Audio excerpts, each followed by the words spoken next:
उपवाचस्पति नकली दस्तखत बदली षड्यंत्र घटना जंत्री को गिरफ कला कैपिटल थाना पुलिस पूर्वर अटक रखी कैपिटल थाना पुलिस जंत्री लक्ष्मण हेम्ब्रम को अटक रखी पचराउचरा गिरफ कर उपवाचस्पति इतला आधार में दुई सहकारी जंत्री विरुद्ध में मामला रुजु होता ओडिशा विधानसभा उपवाचस्पति भवानी शंकर भोई दस्तखत नकल कर अड़ुआ पड़ते दुई सहकारी जंत्री से बांसपाल ब्लॉक सहकारी जंत्री मोनालिसा बेहरा और हरिचंदनपुर ब्लॉक सहकारी जंत्री लक्ष्मण हेम्ब्रम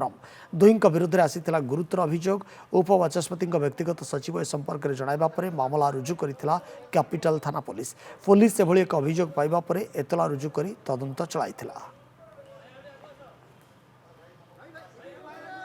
गत 13/6/2026 रेख दिन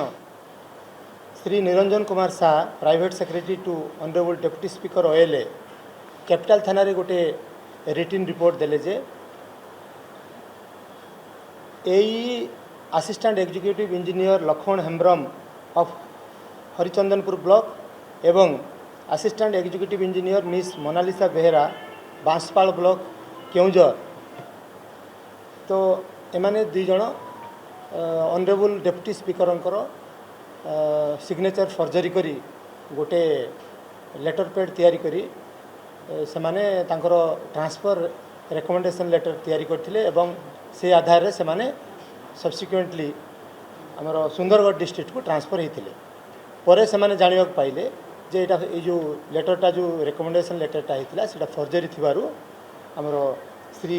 Niranjan Kumar Shah private secretary to deputy speaker OLA capital थाना रे रिपोर्ट करिवारु एही संबंध रे आमर कैपिटल थाना रे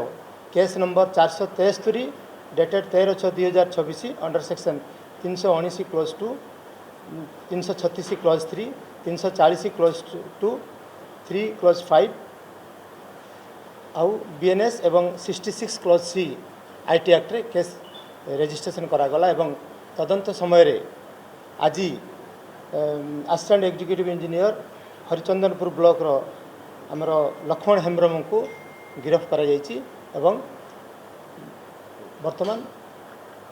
तांको हमें कोर्ट चालान करा जाय। Misuse of government service rule violation of IT act एवं फैब्रिकेशन ऑफ ऑफिस रिकॉर्ड एभली किछि अभियोग रे वर्तमान लक्ष्मण हेम्ब्रम जे जंत्री रही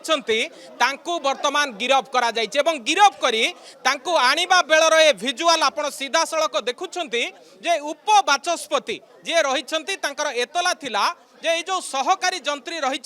ए सहकारी जंत्री किभली भाबरे नकल करथिले दस्तखत एवं नकल करिबा परे तांको सीधा सड़क अणा जाउछि जहार चित्र आपण देखुथिबे जे गत काली एभली गोटे अभियोग जतबेले सामना को आसीथिला भवानी शंकर भोई दस्तखत को नकल करी अड़ुआरे पड़िथिले दुई सहकारी जंत्री बांसपाल ब्लॉक रो जे सहकारी जंत्री अछंती मोनालिसा बेहरा एवं तांको सहित हरिचंदनपुर ब्लॉक रो सहकारी जंत्री लक्ष्मण हेम्ब्रम तांको वर्तमान कैपिटल थाना को अणा जायछि एवं कैपिटल थाना रे पहुंचबा परे गिरफ घोषणा करा जायछि। एसीपी किछि समय तळे रमेश विषय ए संपर्क रे सूचना दउथिले जोथरे स्पष्ट भाबरे वर्तमान आपण ए चित्र देखुछंती जतबेले अभियुक्त जनक ए करितकर्मा जनक वर्तमान गिरफ करा जायछि एवं ओडिशा विधानसभा रा उपवाचस्पतिंकर ए जो दस्तखत को नकल करा जायथिला से दस्तखत को नकल करिबा परे ये पूरा घटना पदा को आसीथिला जे किभली भाबरे गोटे फैब्रिकेट करा जायथिला एवं कोनोसी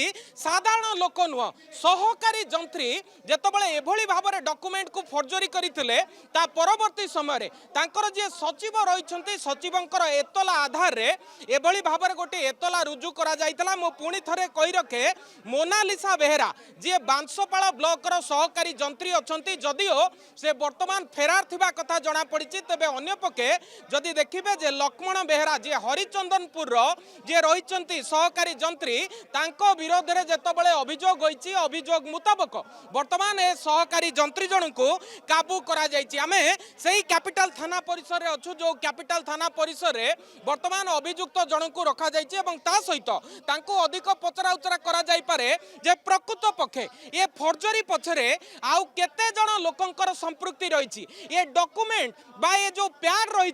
जेतबेले से ट्रांसफर पाई बा सुंदरगढ़ को ट्रांसफर पाई ताहाको गवर्नमेंट रे दाखल करथिले एथिरे आउ कहार हाथ थिला कि एथिरे आउ केउ केउ माने संपृक्त थिले कि से केउ ठारु से प्याड जाली करथिले से केउ ठारु से स्टाम्प आनिथिले ये सब को नै कि जेतबेले अधिक खोलताड़ चलीछि सेतबेले निहाती भाबरे गोटे संगीन मामला गोटे सांघातिक अभियोग कैपिटल थाना रे पहुंचला परे तुरंत ए अभियुक्त जन को वर्तमान केन्दुझर रु काबू करी कैपिटल थाना को आनिछि पुलिस एवं ता सहित तांको पचरा उचरा परे तांको विरोध रे जो संगीन दफा लागिछि गोटे पटे जहा कहउतली आईटी एक्ट सहित